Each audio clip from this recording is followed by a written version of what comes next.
បាទសូមគោរពជម្រាបសួរប្រិយមិត្តជាទីមេត្រីនៅគណៈពេលវេលានេះដែរខ្ញុំបាទសូមជម្រាបជូននៅព័ត៌មានចំនួន2បាទដែលព័ត៌មានទី1គឺមានចំណងជើងថានេនតូសេហាញោមស្រីធរនឹងបង្កើតផលវិជ្ជមានផ្ទាល់សម្រាប់ជីវិតរបស់នេនតូចរីឯអត្ថបទទី2គឺមានចំណងជើងថាអ្នកជំនាញលើកទឹកចិត្តឲ្យអភិរក្សពិធីសាសនាប្រពៃណីដែលជាសក្តានុពលទេសចរសម្រាប់ខេត្តសៀមរាបបាទសូមពុកម៉ែបងប្អូនរីករាយទស្សនានៅព័ត៌មានទាំងពីរនេះដូចតទៅសម្រាប់នេនតូសេហាញោមស្រីធរនឹងបង្កើតផលវិជ្ជមានផ្ទាល់សម្រាប់ជីវិតរបស់នេនតូចដោយដែលប្រិយមិត្តពុកម៉ែបងប្អូនបានជ្រាបរួចមកហើយថានេនតូសេហាមានញោមស្រីធរម្នាក់ដែលកំពុងតែរស់នៅលើទឹកដីសហរដ្ឋអាមេរិកគឺបងស្រីខួនរ៉ា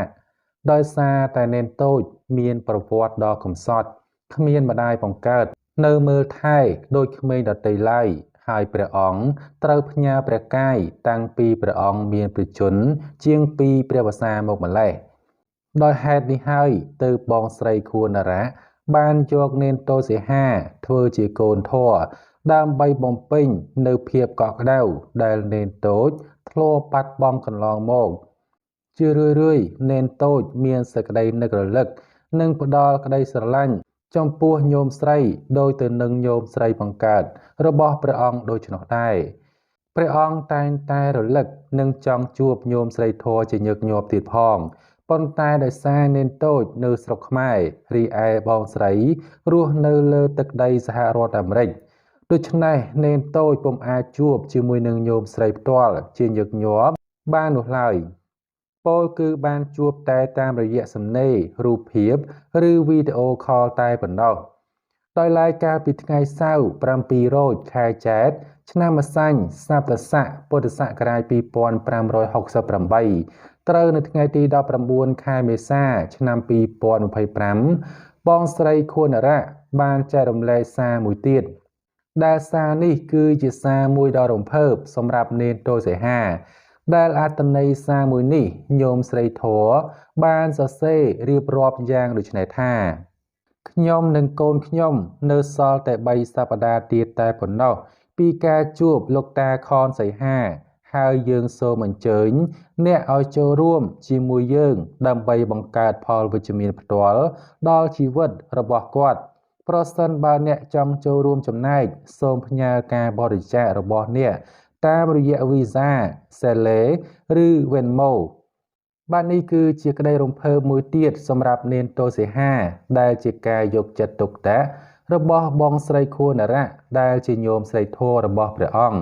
បាទតាមអត្ថន័យសារនេះញោមស្រីនេនតូសេហា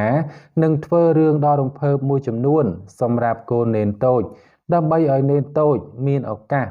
នៅក្នុងការធ្វើឲ្យជីវិតរបស់ព្រះអង្គមានភាពល្អប្រសើរបន្ថែមទៀតនាថ្ងៃអនាគតក្រោយពីបានឃើញការចែករំលែកមួយនេះព្រះអង្គឡុងសុភ័ក្រដែលជាព្រះគ្រូចៅអធិការវត្តក៏បានចែករំលែកនៅសារមួយនេះជាបន្តផងដែរហើយក្រោយពីបានឃើញការចែករំលែកមួយនេះផងដែរញាតិញោមពុទ្ធបរិស័ទបានសម្ដែងនូវក្តីរំភើបនិងជូនពរឲ្យនេនតូសេហាមានសំណាងល្អនៅក្នុងឆាកជីវិតរបស់ព្រះអង្គផងដែរបានសម្រាប់អត្ថបទទី2អ្នកជំនាញលើកទឹកចិត្តឲ្យអភិរក្សពិធីសាសនាប្រពៃណីដែលជាសក្តានុពលទេសចរខេត្តសៀមរាប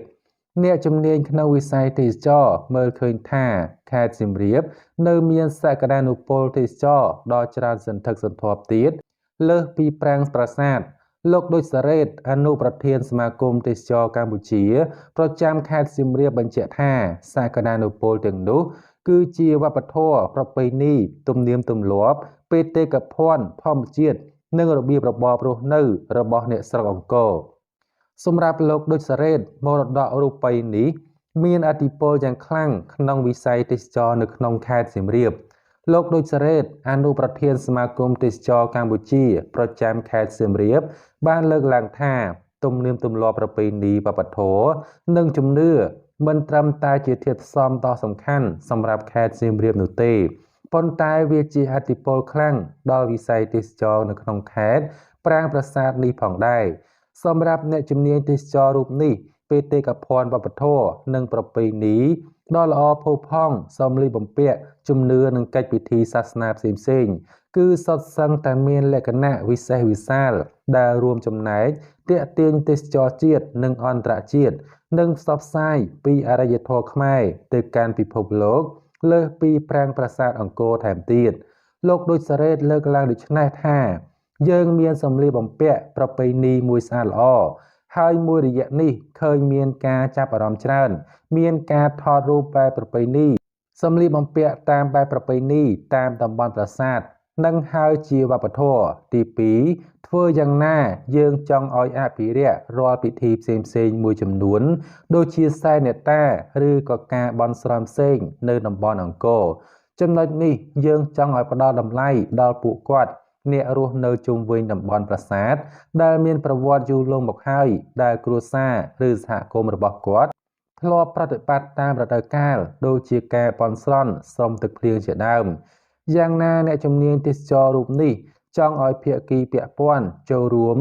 ជំរុញទេសចរវប្បធម៌និងអភិរក្សការប្រតិបត្តិកិច្ចពិធីសាសនាប្រពៃណី